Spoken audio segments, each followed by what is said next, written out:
देखिए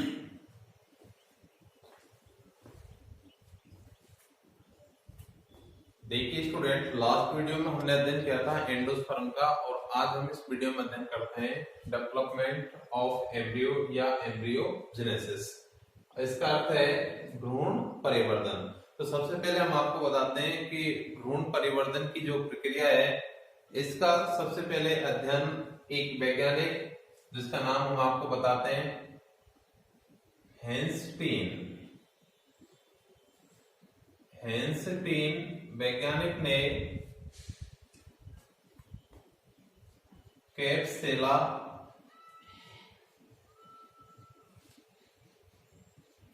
प्लांट के अंदर एम्ब्रियो डेवलपमेंट की प्रक्रिया का अध्ययन किया। ये जो कैप्सुला जो प्लांट है, ये क्रूसीफेरी कुल का पौधा है। तो सबसे पहले आपसे ये पूछा जाएगा स्टूडेंट कि भ्रूण परिवर्धन की प्रक्रिया का अध्ययन सर्वप्रथम किसने किया। तो स्टूडेंट आपको बताना है कि भ्रूण परिवर्धन एम्ब्रियोजेनेसिस या डेवलपमेंट ऑफ एम्ब्रियो की प्रक्रिया का अध्ययन हेंस्टी नामक वैज्ञानिक ने क्रूसीफेरी कुल के पादप कैप्सुला के अंदर किया। अब हम पढ़ते हैं कि द्विबीजपत्री पादपों में एक भ्रूण का परिवर्तन किस प्रकार होता है। तो स्टूडेंट हम आपको बताते हैं कि सबसे पहले हमने फर्टिलाइजेशन पढ़ा। तो देखो, फर्टिलाइजेशन के अंदर निषेचन के दौरान स्टूडेंट आप जानते हैं कि एक नर युग्मक अंड कोशिका से संयोजित होकर या अंड कोशिका से मिलकर द्विगुणित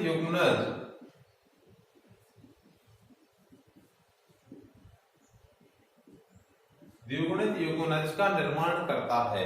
लेकिन ये जो द्विगुणित युग्मनज है, इसमें अनेक अनुप्रस्थ विभाजन होते हैं, और अनुप्रस्थ विभाजन होने से इस द्विगुणित युग्मनज से दो कोशिकाओं का निर्माण होता है।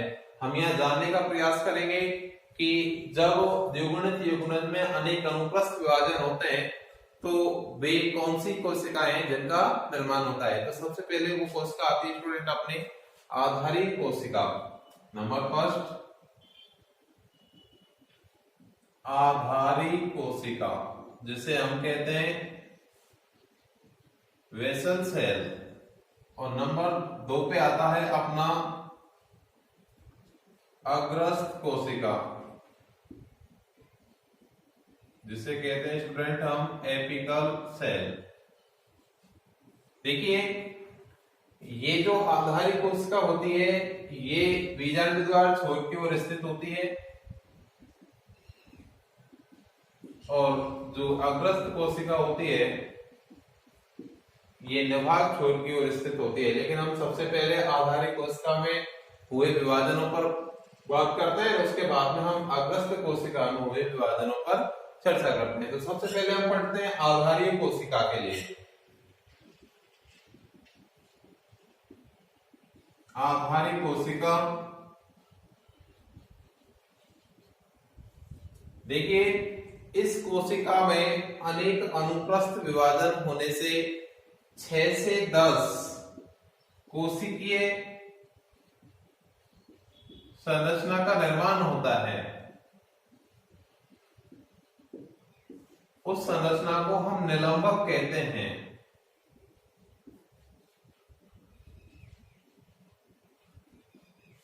आपसे पूछा जाता है स्टूडेंट कि निलंबक क्या है, तो आपको बताना है कि जो आधारीय कोशिका होती है, उस आधारीय कोशिका में अनेक अनुप्रस्थ विभाजन होने से 6 से 10 कोश के एक लंबी स्ट्रक्चर का निर्माण होता है, और उस संरचना को ही हम निलंबक कहते हैं। लेकिन निलंबक की जो आधारीय कोशिका होती है, निलंबक की आधारीय कोशिका फूलकर चूसिकांग का कार्य करती है।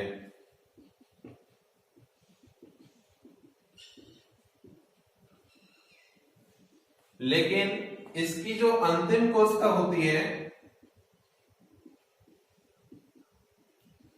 अंतिम कोशिका कहलाती है आपकी स्फीतिका, जिसे हम कहते हैं हाइपोफाइसियम। और ये निर्माण करती है आगे मूल गोप का।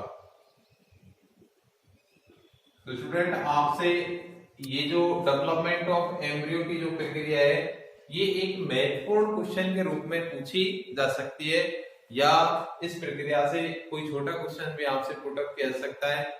लेकिन इस चैप्टर के जो इम्पोर्टेंट टॉपिक है उनमें ये जो टॉपिक है डेवलपमेंट ऑफ एम्ब्रियो ये शामिल है, इसलिए इसको आपको ध्यान से पढ़ना है।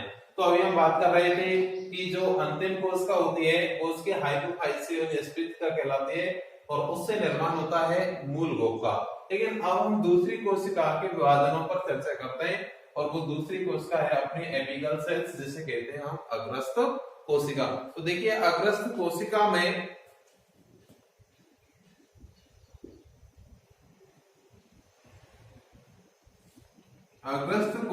में दो एक दूसरे के समकोण अनुदैर्घ्य वे एक अनुप्रस्थ विभाजन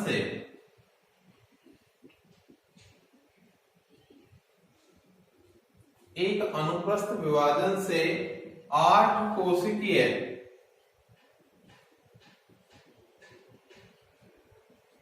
अष्टांशक का निर्माण होता है। प्रश्न आता है कि अष्टांशक क्या है? तो अष्टांशक का निर्माण होता है अग्रस्त कोशिकाओं में दो एक दूसरे के समकोण अनुदैर्घ्य एक अनुप्रस्थ विभाजन से एक 8 कोश के स्ट्रक्चर का निर्माण होता है जिसे हम कहते हैं अष्टांशक। और अष्टांशक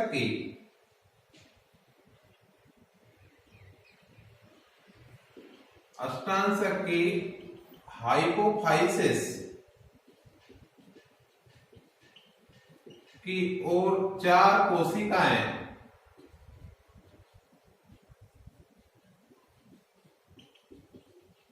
हाइपोवेलस कहलाती हैं।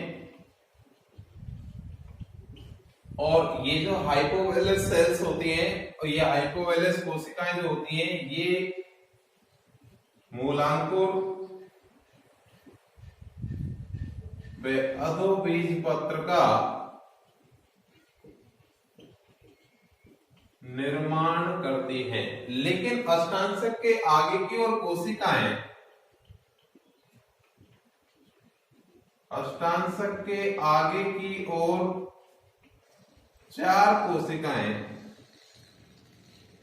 एपीवेलस कहलाती हैं।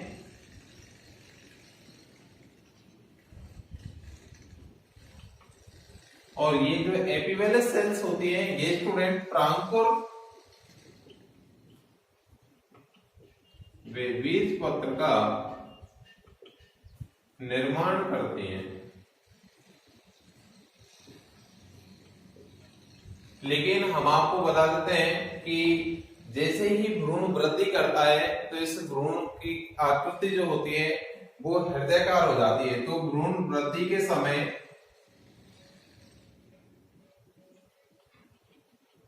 इसकी आकृति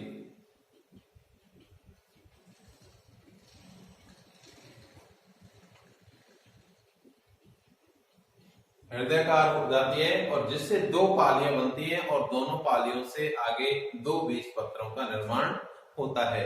लेकिन हम आपको बता देते हैं कि जो एक परिपक्व भ्रूण होता है स्टूडेंट वो 2 बीज पत्र और एक भ्रूणीय अक्ष में विभेदित होता है। तो हम इसको अभी आपको बताते हैं कि एक परिपक्व भ्रूण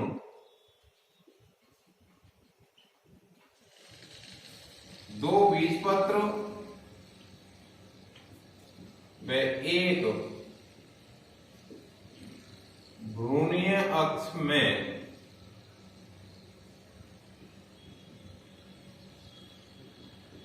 विभेदित होता है। लेकिन ये जो 2 बीज पत्र और एक भ्रूणीय अक्ष में विभेदित होता है, देखिए स्टूडेंट हम आपको बता रहे थे कि एक जो परिपक्व भ्रूण होता है वो 2 बीज पत्र और एक भ्रूणीय अक्ष में विभेदित होता है। लेकिन भ्रूण के ऊपर वाला भाग ये कहलाता है अपना बीज पत्रोपरिक और भ्रूण के भ्रूण अक्ष के नीचे वाला जो भाग होता है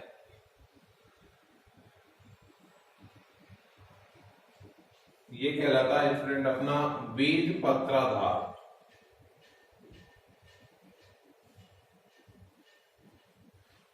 इसे कहते हैं हम एपिकोटाइल, और ये स्टूडेंट अपना हाइपोकोटाइल।